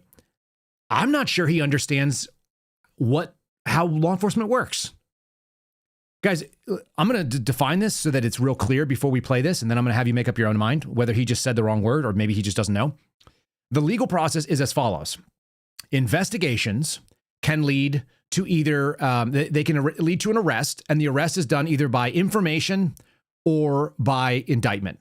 An information is like a criminal complaint where I write it up on the agent and I swear and attest to it to a federal judge. The judge goes, okay, you have enough probable cause to believe this person did the crime. Boom, we go and arrest them. The other way is we take it in front of a grand jury. The United States Attorney's Office comes in, some AUSA goes, hey man, recount the facts of the case as follows. And you go, okay, here's what I have, this is what it is. Okay, what's the law that they're violating? Oh, they're violating this law. And then do you believe that they did it? Yeah, okay, how? And then the grand jury goes, oh, can you answer this question? I'm confused. Yes. Can you answer this? And then you leave the room. And then they take a blind vote that I can't see. And then they come back and they go, cool, we got a true bill, you can arrest them, you have an indictment. So information is a complaint that I write. Indictment is something that is generated by a grand jury. They agree that the fact pattern that we presented to them is good enough for an arrest. It's not the next step, which is when we bring them in for proffer sessions and we discuss with them and we see if they want to do a plea deal or turn on somebody else. And then sometimes it ends up in a court case where you actually end up in court where you're going to go through not preliminary procedures because you've already had your indictment, but you could have one. And you could fight it tooth and nail like they do in the pipe bomber case. Then they're going to move through various different hearings and motions and all this kind of stuff. And eventually you may end up at this place where a jury decides that even though this person contested it and they pleaded not guilty and they say they didn't do it, that the government is able to prove its case beyond a reasonable doubt. And you get this thing called a conviction. The alternative is an acquittal and the person goes free. So the path looks like this: investigation, information or indictment. Then you're going to have all these motions and hearings. And then you either get conviction or you get acquittal, and then there may be some appeals. That's it, right? I don't think Kash Patel understands that. Maybe this is the Valhalla school of law enforcement, but apparently in his mind, convictions and indictments are the same because you can read the convictions and the story in the indictment. You guys tell me if you hear the same thing. 19 people have been convicted for acts of violence related to Antifa. It's in the indictment. You don't got to believe me or you. Everybody can go read the public. What was that? 19 people were convicted. You can read the indictment. It's in the indictment. 19 people have been convicted for acts of violence related to Antifa. It's in the indictment. You don't got to believe me or you. Everybody can go read the public indictment. And it didn't just happen there. It happened in Cop City in Georgia, where we had to go rearrest everybody because the state authorities couldn't get their act together to produce the enough information to take that to trial. So we did. And it's not a creation. Big sniff right there. He doesn't believe him either. That tell is really funny. I love it when people have a good tell. It's really good for you if you're a poker player and you're like, oh my God, I'm about to do the Oreo trick. I'm about to pull the Rounders trick where Matt Damon takes all the Teddy KGB's money. I know you're full of shit. I can take this out. I could ask you under oath, and then I can prove to you that you're wrong. He got 19 whole people from Antifa in an indictment. Now, maybe they'll plead guilty. I think they're actually going further than that. It's still ongoing, by the way. I went looking for the convictions. I couldn't find them. Maybe they exist, but 19 whole people, really? How many people did you get that were Epstein co-conspirators? Consider this. This current FBI has arrested more people for their anti-Semitic everything than they have arrested Jeffrey Epstein co-conspirators. Somebody put that in a meme yesterday, and it really hit me. It was a picture of a guy trying to go to sleep, and his brain's still like, he was like, hey man, you still up? And the guy's like, yeah, I'm trying to go to sleep. Leave me alone. And the brain's like, consider this. The FBI has arrested more people for anti-Semitism than they have Epstein co-conspirators. Yikes. That should be kind of bothersome to some of us. We shouldn't like that. Go check out Cop City, which was done under Biden, by the way. The Cop City thing, that was under Biden. At least we can get a little bit of like, can we lean this forward for us? Can you tease us out something? Would you like to do the ultimate podcast? Wait till next week because we're about to drop the bomb on you. Yeah, let's do that. Let's drop a bomb on people, but not now. Let's drop it on later. This is why I tune into these kind of things. This is why I love the clips and being able to dissect it. Cash and Dan, tune in next week. You're not going to believe what we have. I'm not going to tell you what it is either. It's just a willingness that you and I and this building's new leadership took to say, we're going to look at the facts that exist. We're not going to try to make up facts that don't so we can serve a political narrative. And wait till you, and I know you know this, but wait till you see what's coming in the next month or two on the funding streams related to this. You and I had launched a serious investigation. We had said these organizations don't operate alone, don't operate in silence. They operate with a heavy, heavy stream of funding. And we started looking into it, and guess what, Dan? We found them. Director, your thoughts on this? Director, guess what, Dan? We found them. Stay tuned. More to come. I've been teasing the story for several weeks. I think I can get a couple more weeks out of it. Also, I'm on my way to Italy, possibly to go watch something. Anybody want to come with me? Anybody want to go see hockey? Who loves hockey? Who wants to volunteer to go to Italy? Anyone? If you happen to know that's true, confirm it. info@kyleseraphin.com. I'll delete upon read. Or send it from one of the random anonymous email things that you guys sometimes do. FBI people. You know who you're talking to. Cool. So he just said that there's going to be a huge network of Antifa funding that's revealed, but stay tuned because guess what, Dan? We found it, but guess what, Dan? I'm revealing it on a podcast, sort of. How about we get some convictions? Or indictments, whichever one is coolest for you. That'd be cool. Yeah. And don't worry about the Epstein stuff. Like, that's all silly. Like, we're definitely not flubbing the Epstein files. Sometimes people just tell you, like, hey, I just want to do propaganda. Sometimes people tell you that there are causes that are far more interesting to them than you can even imagine. And that's where their heart lies, I think. Isn't that true? Wasn't there that one guy who said that there was this thing that was really important? Causes dear to my heart. I have this file somewhere. There's that file. You guys want to see what it's about? Yeah, let's go to this file real quick here. Ready. All right. Where were you born? Flushing Hospital, Queens, New York. Who would you want to play you in a movie?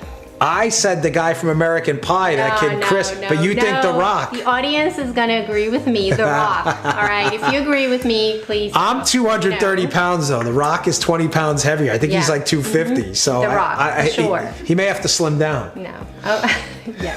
What is your biggest fear? I'm intensely claustrophobic. Big time. Who makes you laugh the most? Oh, you, gosh, you make me laugh. Are you kidding me? Some of the stuff you've done. Right? We did dance last night. Yeah, the dance was awesome. If we would, you know how many books we'd sell? If you got up and did that dance right now? Funny. We would be number one everywhere. We'd be number one if you did that dance. We'd be number one in perpetuity. There would never be another book sold on Amazon. What is the one thing you need to have in your fridge at all times? Lenny and Larry's protein cookies. Oh my, right? He loves those. Oh man, are they good? I tear They run that. out all the time. Oh, I Come home eat those without them. things like Sad. crazy. They're so protein good. cookies. What is your favorite hobby? Brazilian Jiu-Jitsu, no doubt. I don't think is that even a question, you know? Yeah, that's true. It drives her crazy. I watch Brazilian Jiu-Jitsu videos all day. Sometimes it drives her relatable, guys. Are you still watching this? I watch them over and over. I love them. What is the last gift you gave? The last gift I gave. Signal. What is Show the 'em last where it gift I is. I only buy you stuff. Is it on What your did I ears? get you last? Oh, the earrings. Yes, the so earrings. good. Yes. So Those cute. that was a good hint. I know, like I it. You know. did that. They look I great. know, right? I did that. David on Yerman. purpose. I read this. I got to put these on. Yeah, that was it. And then we got you the Chanel people love. Oh yeah, That's people right. love What, Chanel. what cause is dear to your heart? Cause is dear to my Israel, defense of Israel. What is number one on your bucket list? What? Why was that? Why did anybody who's ever seen that clip? If you've never seen, there's 6 minutes of them just asking questions. He's like, "Hey, like, honey, like, let's do a get to know you on this couch with this weird little elevator music in the background." And he's like, yeah, do. And they're like, what are some things? Like, you make me laugh, girl. Like, oh, that's cute. Like, yeah, that's what couples do.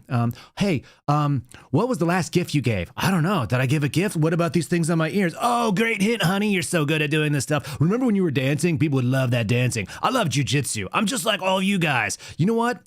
What's something that's dear to your heart? My family, love of Jesus, my savior. Teaching. Cause that's dear to my heart is teaching people how to defend themselves with Brazilian Jiu-Jitsu. Nah, fuck all that. Israel, randomly, the defense of Israel. You know, it's fun. It's fun when people finally learn their actual purpose on this earth and God speaks to them and tells them what it is, right? Glenn Beck didn't do that just a second ago, did he? I at times have felt impressions from God. And I'm sorry, what? About 4 or 5 weeks ago, it was overwhelming. I know why I was born. This is why you are here. This is why you were born. And it is to stand at these times and to stand for the truth and to stand, not to sound grandiose, but to stand as other people in history have stood, especially for the Jewish people. And it is. Huh? God spoke to you and said your job as a Mormon is to stand especially for the Jewish people. Like, what are we doing here? Listen, I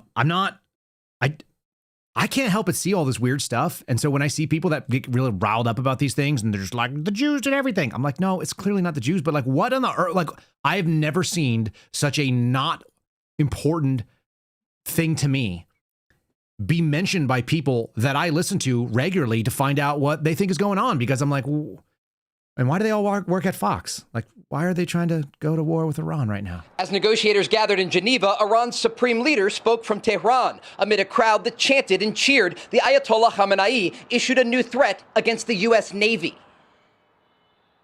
They keep saying we have sent warships toward Iran.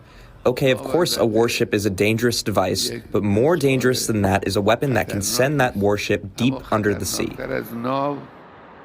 You have President Trump offering diplomacy and Iran's supreme leader threatening to sink U.S. Navy assets. Martha? Trey, thank you very much. All right, I'm convinced. Those people look like a-holes. All those dudes with beards, they were like cheering on that guy that I hate that also has the beard and the dumb hat. Like, let's get him! Let's go!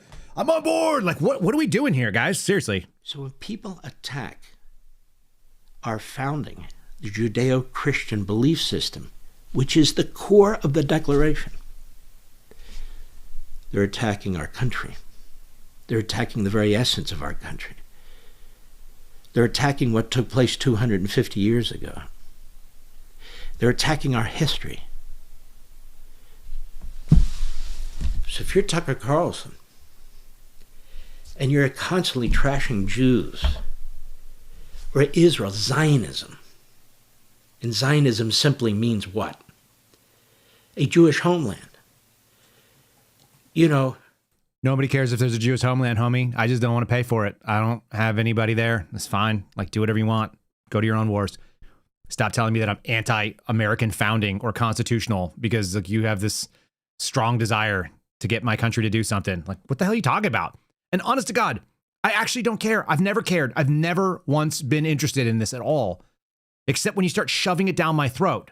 Like, I think if you say that the defense of Israel is a cause dear to your heart, or that I am somehow like anti-American because I think that the founders were not freaking Jewish, which they weren't, and that they didn't care about like Israel, which didn't exist as a state at that time, and that there's not this direct lineage because it's 2,000 years ago we diverged. Here's the difference between Judeo and Christian, as far as I can tell. Call me crazy, but never have I seen teachings from my church, which has been around for 2,000 years, that says, like, we need to support this government that doesn't exist right now. But one day in like the 1940s, in 2,000 years, there will be this like Jewish state and we should try to protect them because we start at the same place, but then they denied everything that we believe. And so it's our job to stand. That's what God is coming to tell you.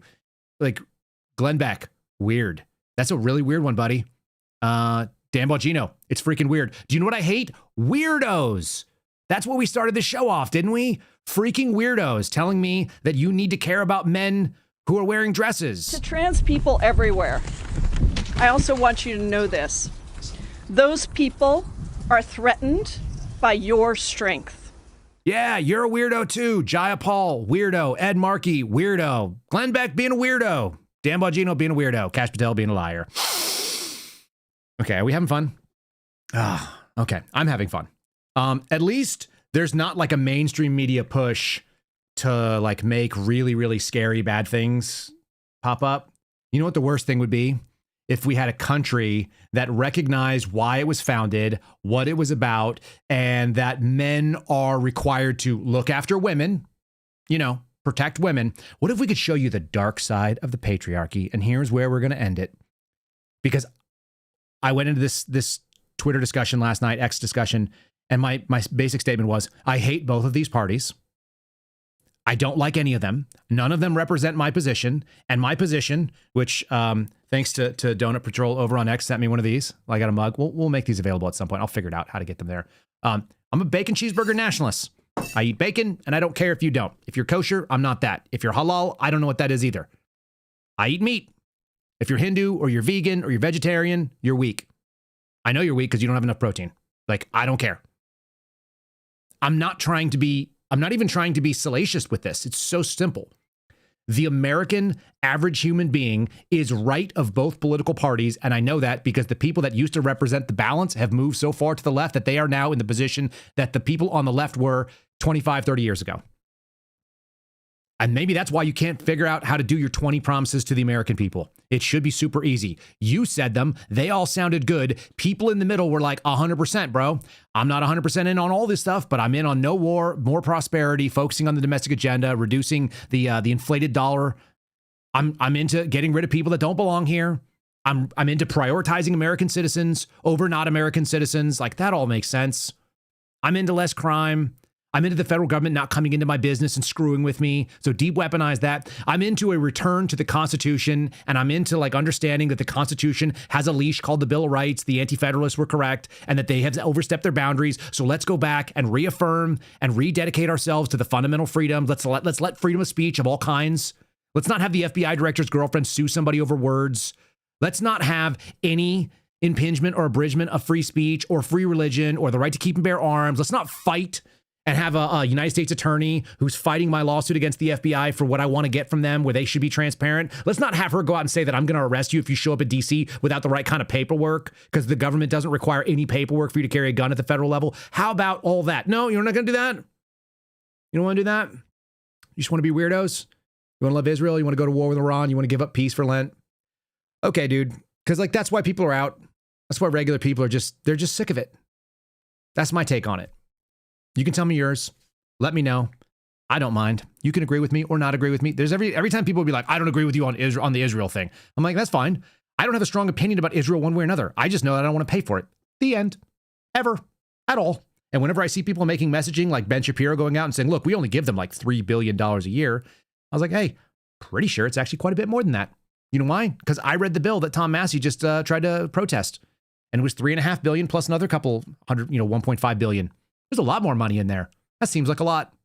We could be taking care of vets at the VA, but we're not.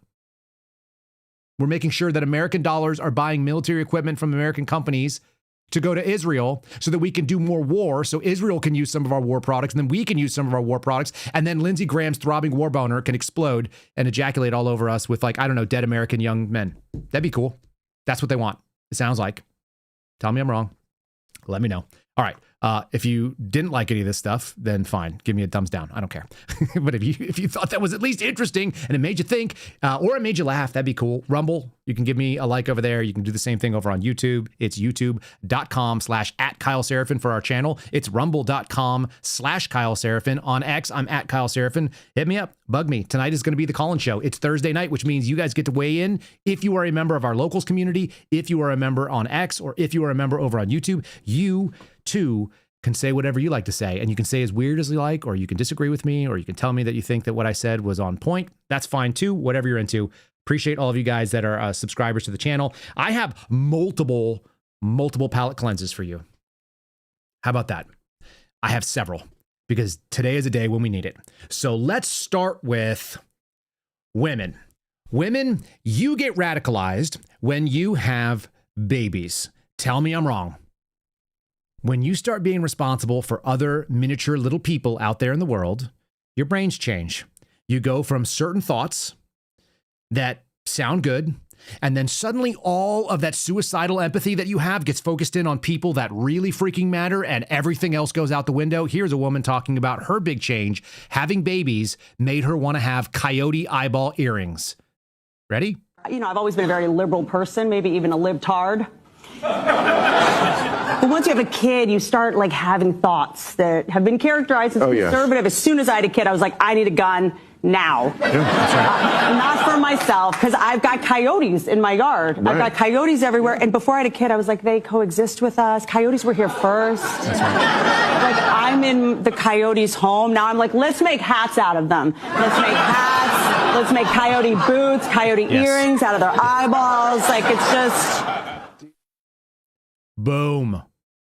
It turns out motherhood could really, really radicalize you. And some of you women, you have a hard time. You're like, I don't understand. How do I get a man?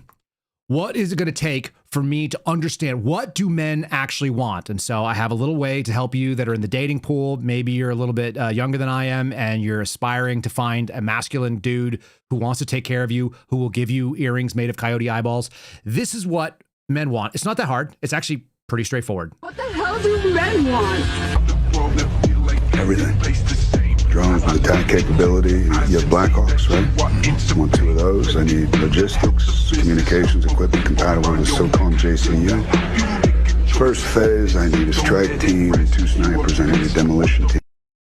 Strike team, demolition, 2 Blackhawks. We want drones with attack capabilities. We need all of it. I want everything. I want 2 sniper teams for the first op. We want all of that. And then once you guys get together and you get your space in the world, then it's real simple. All you got to do is tell your husband to get off Reddit and stop asking people questions on Quora, because they're going to expose what your capabilities are. I live on a heavily armed compound in Montana. Can I legally use DIY landmines on my property to stop invaders who breach the perimeter of my territory? This guy is already using them. Men already know. If you're asking questions about stuff like, can I make my own landmines? Like, come on, dude. You're just looking for an accomplice. We already know you have them. Just post signs. It just says, danger, super aggressive attack explosive dog, or something, so we kind of know not to come onto your property. Anyway, ladies, gentlemen, that's how simple it is. We just want to be left the hell alone. We just want the government to not come after us. We want to end the weaponization of the federal government against the American people and be able to live a free life where we may or may not have landmines on our own property, and we can own whatever the hell guns we want, because we actually are going to protect all of those things, like defend the Constitution and our right to keep and bear arms, and express ourselves through a 50 cal, maybe a belt fed. I don't know. Seems totally easy. God bless all of you guys. We're not going to have Steve Friend tomorrow. Maybe I'll have somebody who understands why we should go to war with Iran and why I should change my mind on tomorrow. George Hill may join me if he's so inclined. And if he heard this, he just got his invitation onto the show. And if not, we'll just do what we normally do, which is like point out how stupid a lot of things are. And we'll just laugh about us heading into war for Lent, because that's what Jesus would want, I think. I'm being sarcastic. God bless all of you guys. Thanks for listening, and I'll see you again tomorrow. We'll do some kind of Friday, friendly or otherwise. See you then. Thanks for listening to the Kyle Seraphin Show, streamed live weekdays on rumble.com/Kyle Seraphin. Follow Kyle on Twitter, Truth Social, and Instagram @Kyle Seraphin.